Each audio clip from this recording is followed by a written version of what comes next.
வணக்கம் ஃப்ரெண்ட்ஸ், இது நம்ம சேனல் பிரணேஷ் மம்மி. இன்றைக்கி வந்து நம்ம வீடியோவில் நம்ம இதை பற்றி பார்க்க போகிறோம் அப்படின்னா 8 மந்த்ஸ்லேருந்து எல்லா வயசு குழந்தைங்களுக்குமான ஒரு சூப்பர் ஹெல்த்தி லஞ்ச் ரெசிபி. நீங்கள் இது வரைக்கும் இந்த லஞ்ச் ரெசிபி ட்ரை பண்ணியிருக்க மாட்டீங்க, கண்டிப்பாக ட்ரை பண்ணிங்க. டேஸ்ட் வந்து வேறு லெவலில் இருக்கும். அதே மாதிரி குழந்தைங்க நோ சொல்லாமல் சாப்பிடுவாங்க, ஸ்டொமக் ஃபில்லிங்காக இருக்கும். இதை லஞ்சு கொடுத்து தூங்க வச்சிங்க அப்படின்னா குழந்தைங்க நிம்மதியாக தூங்குவாங்க. இந்த சூப்பரான லஞ்ச் ரெசிபி எப்படி செய்கிறதுன்னு பார்க்குறதுக்கு முன்னாடி இந்த வீடியோக்கு ஒரு லைக் பண்ணிட்டீங்க அப்படின்னா உங்களை மாதிரி இன்னும் நிறைய மம்மிஸ்க்கு இந்த வீடியோ யூஸ்ஃபுல்லாக இருக்கும்.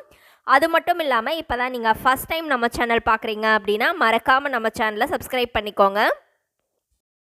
ஓகே ஃப்ரெண்ட்ஸ், இந்த ரொம்பவே சூப்பரான வெயிட் கெய்னிங் லஞ்ச் ரெசிபி வந்து செய்கிறதுக்கு ஸ்டவ்வில் ஒரு குக்கர் வச்சுக்கலாம். இதில் 1 ஸ்பூன் அளவுக்கு நெய் சேர்த்துக்கோங்க. நெய் வந்து நல்லா மெல்ட் ஆகி வந்த உடனே இதில் வந்து ஒரு 4-5 ஜீரகம் சேர்த்துக்கோங்க. ஜீரகம் வந்து நல்லா பொரிஞ்சு வரட்டும். ஜீரகம் நல்லா பொரிஞ்சு வந்த உடனே இதில் வந்து ஒரு 2-3 சாம்பார் வெங்காயம் நல்லா பொடிசாக கட் பண்ணி வச்சுருக்கேன், அதை சேர்த்துக்கிறேன். ப்ளஸ் இது கூடவே ஒரு பல் பூண்டு, அதையும் நல்லா பொடிசாக கட் பண்ணி வச்சுருக்கேன், அதையும் சேர்த்துக்கிறேன். இப்போ இது எல்லாத்தையுமே நெய் கூட சேர்த்து நல்லா வதக்கி விட்டுருங்க. இந்த மாதிரி தாளித்து செஞ்சால் தான் அந்த லஞ்ச் வந்து நல்லா ஒரு ஃப்ளேவராக இருக்கும், குழந்தைங்களுக்கு சாப்பிட்றதுக்கு நல்லா டேஸ்ட்டாக இருக்கும். இப்போ வந்து இது கூட நான் வந்து ஒரு பாதி கேரட் மேலே இருக்கிற தோலெல்லாம் சீவிட்டு கட் பண்ணி எடுத்து வச்சுருக்கேன், அதை சேர்த்துக்கிறேன். இது கூடவே வந்து பார்த்திங்க அப்படின்னா ஒரு பாதி ஸ்வீட் பொட்டேட்டோ. குழந்தைங்களுக்கு வந்து வெயிட் போடுறதுக்கு ரொம்ப ரொம்ப முக்கியமானது இந்த ஸ்வீட் பொட்டேட்டோ. அதை இந்த கேரட் கூட சேர்த்து செய்யும்போது டேஸ்ட் வந்து சூப்பராக இருக்கும், குழந்தைங்களும் நல்லா விரும்பி சாப்பிடுவாங்க. இப்போ இது எல்லாத்தையுமே நல்லா வதக்கி விட்டுக்கலாம் அந்த நெய் கூடவே. இப்போ இது கூடவே வந்து காரத்துக்கு நான் கொஞ்சமாக பெப்பர் பவுடர் சேர்த்துக்கிறேன். நீங்கள் வந்து அளவாக சேர்த்துக்கோங்க, குழந்தைங்க எந்த அளவுக்கு காரம் சாப்பிடுவாங்களோ அந்த அளவுக்கு சேர்த்துக்கோங்க. இது கூடவே கொஞ்சம் சால்ட்டும் சேர்த்துட்டு இது எல்லாத்தையுமே நல்லா வதக்கிக்கலாம். சால்ட் வந்து உங்கள் டாக்டர் என்ன சொல்கிறாங்களோ அந்த மாதிரி ஃபாலோ பண்ணிக்கோங்க, ஏன்னா ஒவ்வொரு டாக்டர் ஒவ்வொரு மாதிரி சஜஸ்ட் பண்ணுவாங்க.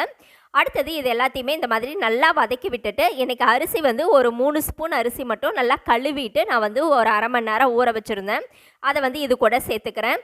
எப்போவுமே குழந்தைங்களுக்கு லஞ்சு செய்யும்போது நெய், காய்கறி, பருப்பு இதெல்லாம் அதிகமாக இருக்கிற மாதிரி பார்த்துக்கிட்டு ரைஸ் வந்து கம்மியாக சேர்த்து செய்து கொடுக்குற மாதிரி கொடுங்க. ஏன்னா அரிசியை வந்து நம்ம நிறையா போட்டோம் அப்படின்னா அதுலேயே வயிறு நிறைஞ்சிரும். இப்போ இது கூட எக்ஸ்ட்ரா கொஞ்சம் தண்ணியும் சேர்த்துட்டு குக்கர் மூடியை போட்டு ஒரு 5-6 விசில் வச்சு எடுத்துக்கலாம். இது வந்து ஒரு பர்ஃபெக்டான லஞ்ச் ரெசிப்பியாக இருக்கும் குழந்தைங்களுக்கு லஞ்ச் டைமில். இப்போ நான் மூடியை போட்டுட்டு ஒரு 5-6 விசில் வச்சு எடுத்துக்கிறேன். இப்போது 6 விசிலுக்கு பின்னாடி பார்த்தீங்க அப்படின்னா அந்த வெஜிடபிள்ஸ், ரைஸு எல்லாமே நல்லா மலர்ந்து வெந்து வந்துட்டுருக்கு. இப்போ ஒரு மேஷரை வச்சு இதை நல்லா மசிச்சு எடுத்துக்கலாம். குழந்தைங்களுக்கு வந்து குக்கரில் சாதம் செய்து கொடுக்கலாமா அப்படின்னு நிறைய பேர் கேட்டுட்ருக்கீங்க. ஸோ இப்போ ரீசெண்டாக வந்து நம்மளுக்கு டாக்டர் அருண்குமார் சார் வந்து ஒரு வீடியோ போட்டிருப்பாரு. ஸோ அதெல்லாம் பார்த்தீங்க அப்படின்னா உங்களுக்கு ஒரு கிளாரிட்டி கிடைக்கும். குக்கரில் தாராளமாக குழந்தைங்களுக்கு வந்து சாதமெல்லாம் வச்சு கொடுக்கலாம். இப்போ ஒரு மேஷர் வச்சு இது எல்லாத்தையும் நல்லா மசிச்சுக்கோங்க. உங்கள் குழந்தை எந்த கன்சிஸ்டன்சியில் சாப்பிடுவாங்களோ அந்த அளவுக்கு மசிச்சுட்டு இந்த மாதிரி கொஞ்சம் கொஞ்சமாக எடுத்து ஊட்டி விட்டீங்க அப்படின்னா வயிறு நிறைய சாப்பிடுவாங்க. இந்த ரெசிபி உங்களுக்கு பிடிச்சிருந்தது அப்படின்னா மறக்காமல் நம்ம சேனலை சப்ஸ்கிரைப் பண்ணுங்கள், லைக் பண்ணுங்கள். அதே மாதிரி உங்களுடைய கருத்துக்களையும் கமெண்ட்டில் சொல்லுங்கள். Thank you friends.